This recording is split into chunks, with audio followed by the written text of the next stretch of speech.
Okay, so video cut out real quick, part two, just about to wrap up anyway. So, yeah, so Ohm's Law, the relationship between voltage and current in a circuit, I'm going to draw it as a resistor this time. The voltage of the battery pushes the current through the circuit. This is the circuit. The amount of current it is able to push through the circuit depends on the resistance of the circuit, right? So I was using that charger as an example. Well, the resistance of the circuit becomes greater when you have a long wire. So in order to push 2 amps through the circuit, the voltage of the power supply has to go up, right? And that's kind of what they do.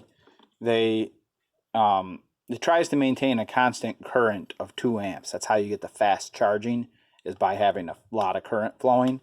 It tries to maintain that constant current. But in order to do that, it has to modulate or change the voltage. So what happens is it starts to go beyond its voltage ability or capacity, so to speak, operating out of its desired range if the cord gets too long. And that can be dangerous. These can get hot and catch on fire. It's happened if you have too long of a cord.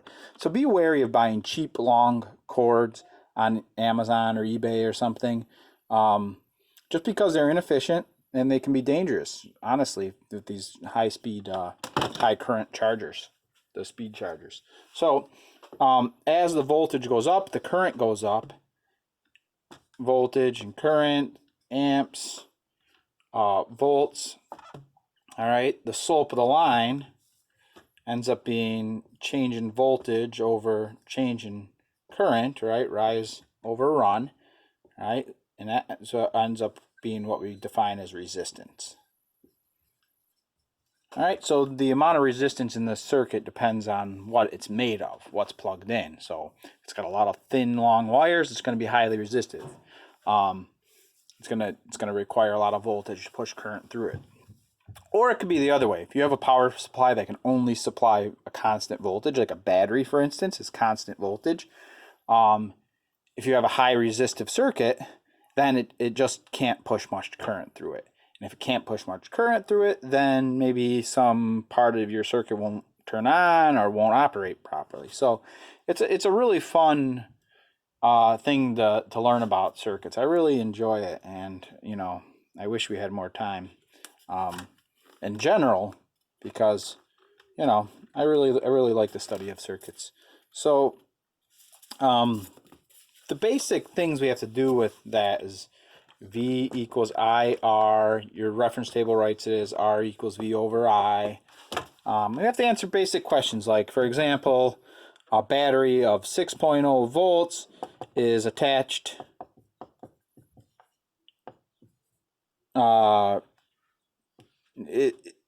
to a 10 ohm resistor. How much current is drawn? So that's a word we use sometimes, current draw. How much current is going to be drawn from the battery when it's attached? Well, we use Ohm's law. The other way you can write it is I equals V over R. So I equals 6.0 volts divided by 10 ohms. 6 over 10, 0.6 amps. So 0.6 amps is the current draw of that device, 10 ohm resistor. So basic questions like that. Look at another one. Let's say in your house, for instance, right, the voltage supplied by an outlet is 120 volts. All right. If I plug in a toaster and the resistance of that toaster is, I plug in a toaster and it draws, let's say, 6 amps of current. Determine what the resistance of that toaster is. Well, R equals V over I, 120 volts divided by 6.0 amps. So 120 divided by 6, looks to be about 20 ohms of resistance, right? I think. Maybe. Yep. All right. 6 times 2 would be 12. 6 times 20 would be 120. All right, so 20 ohm resistance is that toaster. All right. Um, so that's basic use of Ohm's law. And then the only other thing is power. All right. So check this out.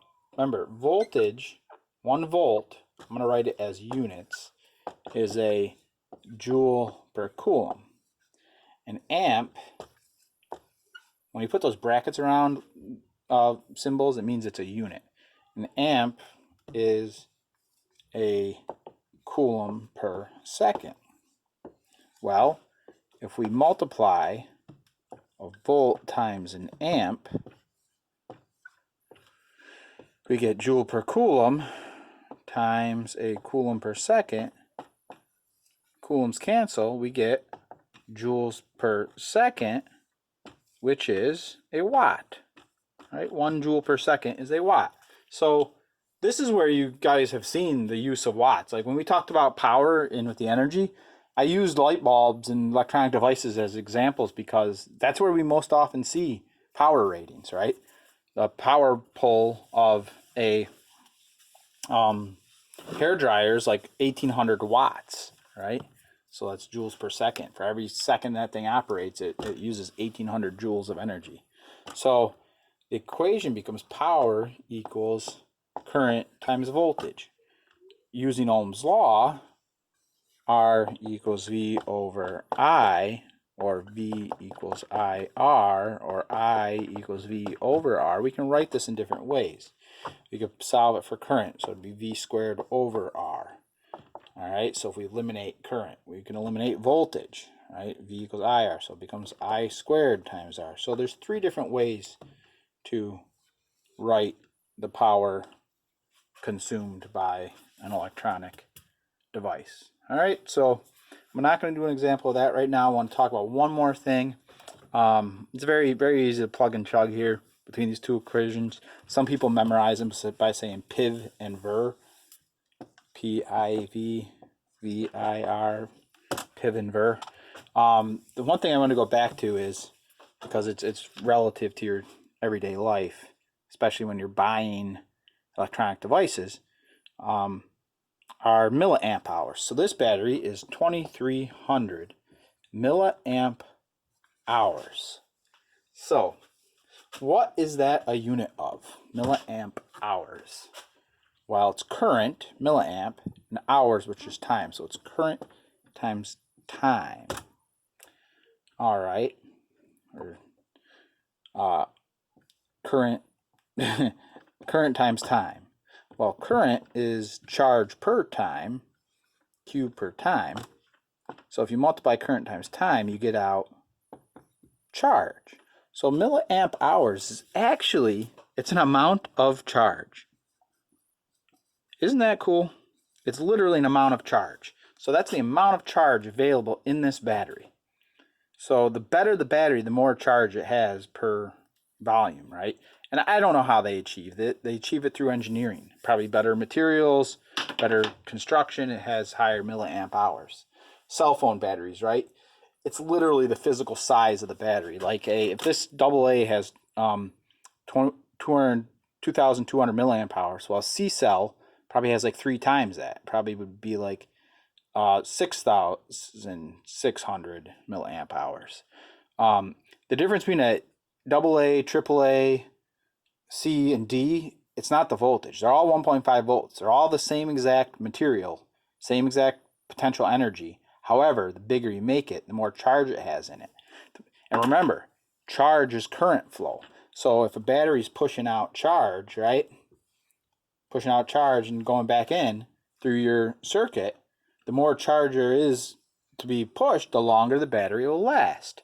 So when you're looking at milliamp hours, it's the amount of charge, which in effect is how long the battery will last. So in cell phone world, Motorola makes a couple different phones. They have one that's called like the power version, right? They'll have like whatever it is, G7. I think they're G. I don't know. They'll have the G7 and the G7 Power. Well, the G7 Power is thicker because it has a bigger battery in it, right? So will literally last longer. So a if you have the same device, if one of them is 500 milliamps hours and one of them is 1000 milliamp hours, the 1000 milliamp hour one will literally last for twice as long. So I'm working on an old boat here and there as I have a few minutes of time, which I don't often, but over the weekend I tried to do a little bit of work on it. That's pretty much when I can. And I'm researching batteries, right, for to run the electronics and the trolling motors.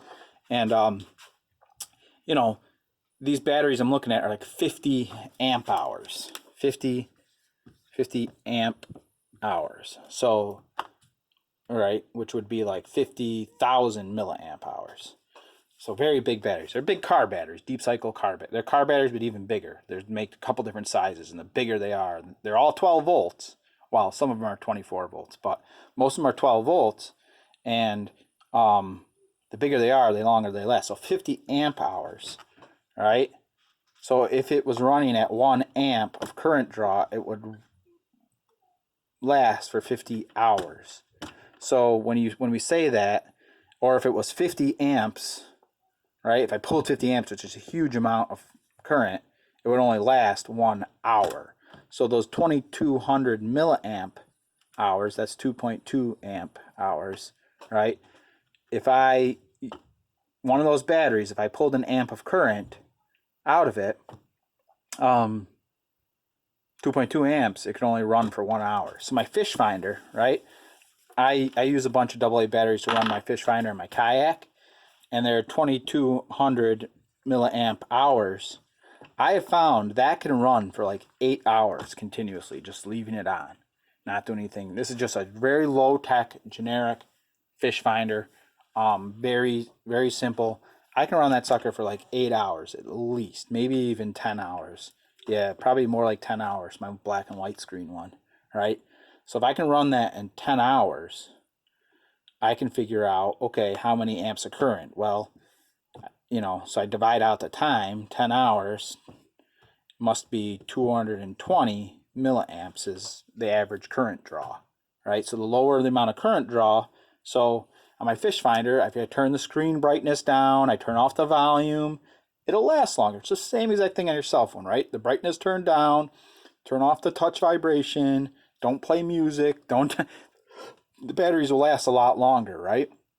My cell phone here, this battery is very good. It lasts a very long time, but when I start uploading these YouTube videos, holy cow, it uses like 10% of my battery to upload a YouTube video because there's so much processing going on to do that. It's really pretty interesting to see that. I'm sure some of you experienced that. So anyhow, big things here, circuits. Just kind of definition and concepts behind voltage and current, what they mean conceptually, and then the two big equations, Ver and PIV, P-I-V. The milliamp hour stuff is not something I'm going to test you on. I just think it's kind of interesting to think about that because it is really, really relatable. Most of you guys, you pay attention to that when you buy phones and stuff, or whatever. All right, so talk to you guys later. Long videos, I'm sorry about that. Watch them on double speed. Peace.